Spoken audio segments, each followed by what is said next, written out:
An angel stands over Jerusalem, sword drawn, arms stretched toward the city, ready to unleash total destruction. Thousands are already dead, and the only thing that stops it is God himself changing his mind. This is not a story from Revelation. This is not the end times. This happened in the reign of Israel's greatest king, King David, and it started with something as ordinary as counting people. To understand what happens, you need to know who David is at this point in the story. This is late David. He's unified Israel, defeated his enemies, written half the Psalms. He's the man after God's own heart.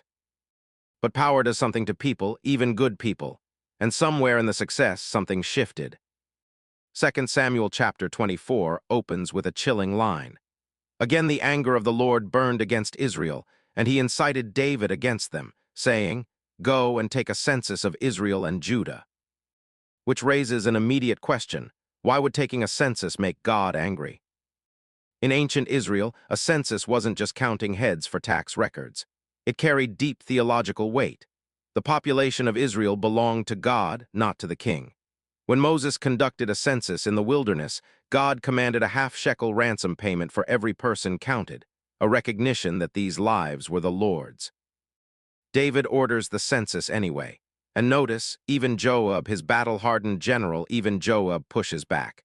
This is a man who murdered people in cold blood without flinching, and he tells David, "Why do you want to do this? Why bring guilt on Israel?"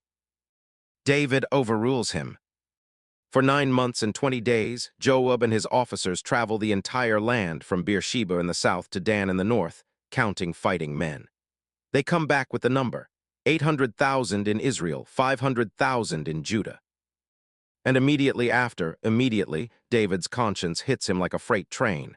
He confesses to God, "I have sinned greatly in what I have done." But the damage is done.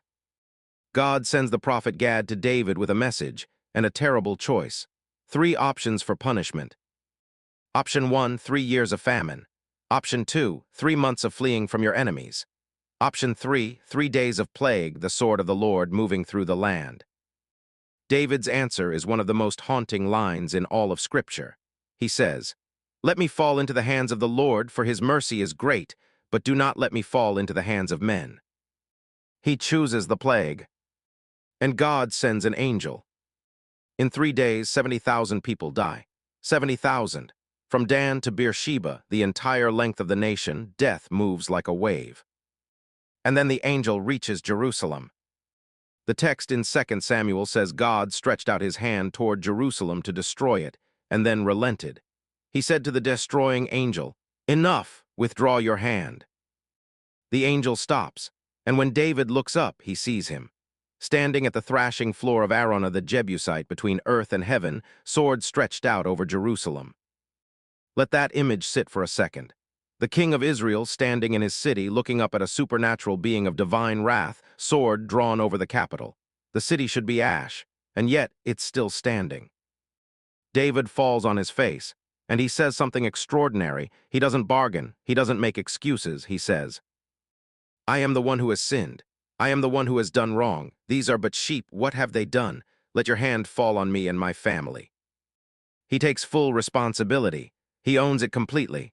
The shepherd king who was supposed to protect the flock, offering himself for the sheep. God, through the prophet Gad, tells David, "Go to the thrashing floor of Araunah.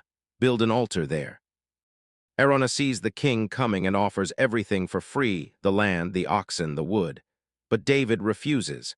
He says, "I will not sacrifice to the Lord my God burnt offerings that cost me nothing." He pays full price. He builds the altar. He offers the burnt offerings and the peace offerings, and God answers with fire from heaven, and the plague stops. That thrashing floor of Araunah the Jebusite, according to 2 Chronicles, that's the exact location where Solomon later builds the temple. The place where David's sacrifice stopped the angel of destruction becomes the permanent dwelling place of God's presence among his people. And that detail is doing something profound. It's saying the place of mercy is the place of sacrifice. The spot where judgment was halted by an offering, that's where God chooses to live. David's greatest failure becomes the foundation of Israel's greatest glory. So what was David's sin exactly? Most scholars point to pride, a king trusting in the size of his army rather than in God. numbering the people as a show of his power, not a recognition of God's. The lesson isn't that math is evil. It's that when leaders start treating people as assets, as a measure of their own greatness, they've already started down a dangerous road. An angel over Jerusalem, sword drawn, 70,000 dead, a king on his knees, and a thrashing floor that becomes a temple.